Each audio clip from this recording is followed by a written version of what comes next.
Clarence White is a former bookseller living in the Marion Park neighborhood of St. Paul. He has worked and taught in artist residencies in St. Paul and suburban schools and was a 2011-2012 Gibbons Foundation for African American Literature Retreat Fellow. He is the calendar editor for the St. Paul Almanac and the writer of This Week in St. Paul, the Almanac's weekly arts events blog. He is also the author of the Clarence White blog. Please welcome Clarence White.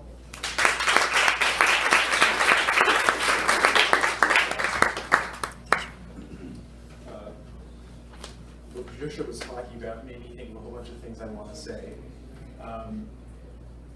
Lisa is not currently watching the World Series, which is on now. So thank you for being here. I see the Kansas City Royals hat, which is great. And the other thing I wanted to mention is that in your almanac on page 132 is an interview that my son, who is also a community editor, did, interviewing Billy Peterson, the legendary baseball coach who coached Paul Molitor and Dave Woodfield, and did not coach Joe Mauer. A lot of people think he did. That's a piece of information that every other media source does not have. And if we were if the Almanac were a daily, we would have had the scoop over National Public Radio and the Pioneer Press on this story. So anyway, the Almanac can do that, and no one else can. So. I'm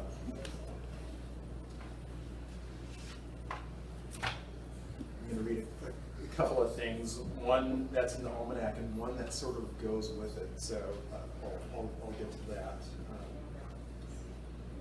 This story is called I Say Hello.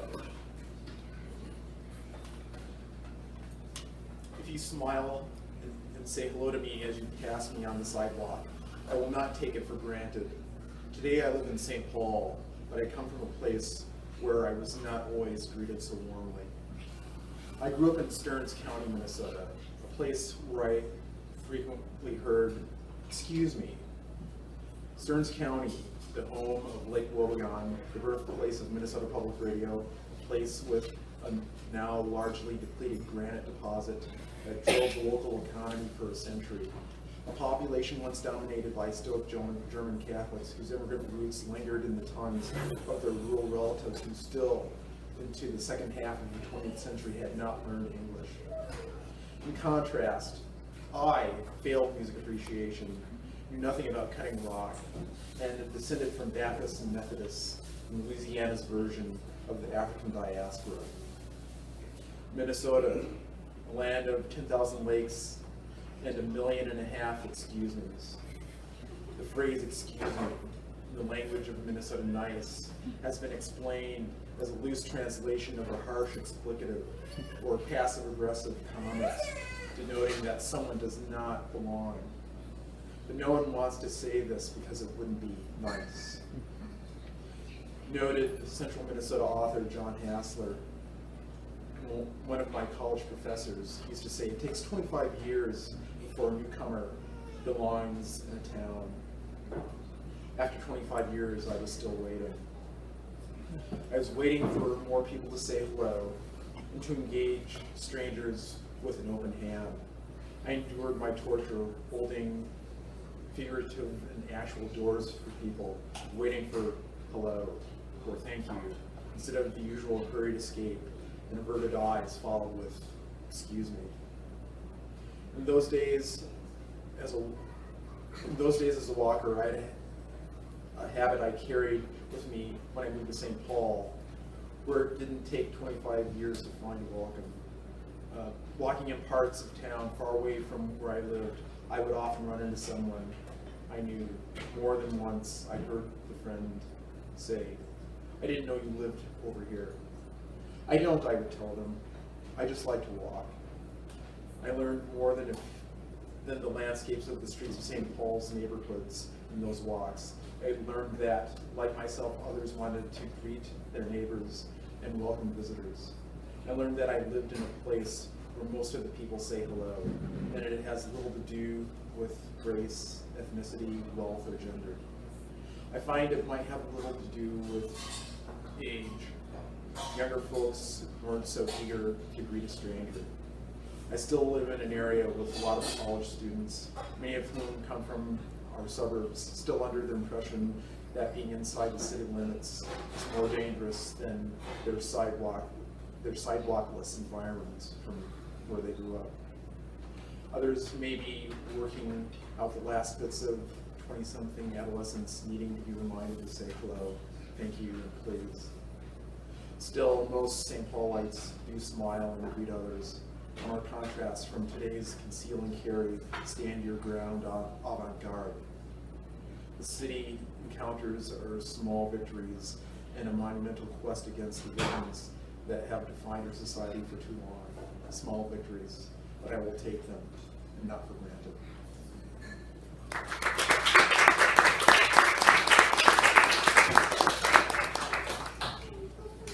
This other piece is something that's in a collection that you can't get your hands on called Hometown, a language we speak. It's from a reading of a collection of authors who were reading about hometowns, and so mine sort of is another bookend to this. It's called Father White. At least for now, it's called Father White. Mike, a little closer. A little closer? Yeah, good.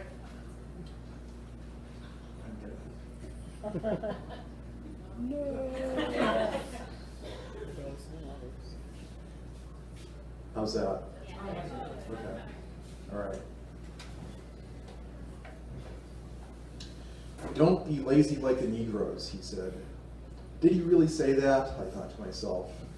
There were hundreds of us listening to the homily from Father White at Holy Angels, a small church nestled against our high school where we congregated for all school masses.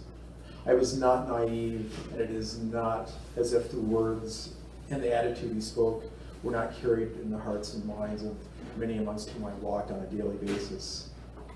But that he said it out loud was a breach of the 1981 version of Minnesota Nice.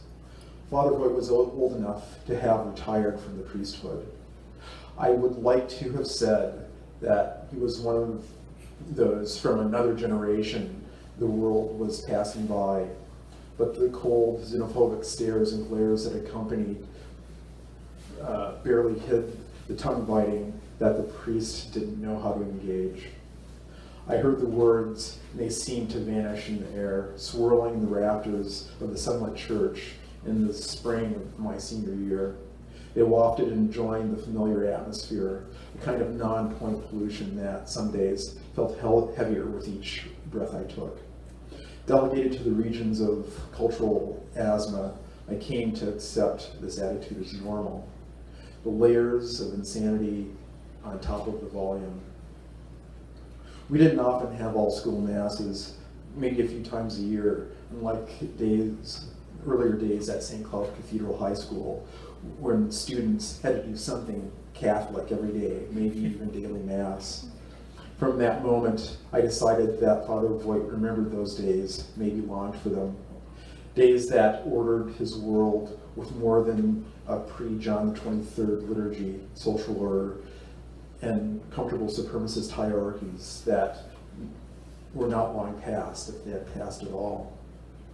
Not all the priests in St. Cloud were the same, or at least not with regard to the narrative they wanted to hurt by the faithful. A decade earlier, as one of the very few black families in town, were about to move from our house across from that same high school to the house 2 blocks away from Holy Spirit Parish, the parish on the south end of town, with this town with a plurality of German Catholics and a church with a school where my father had coached football for the previous decade.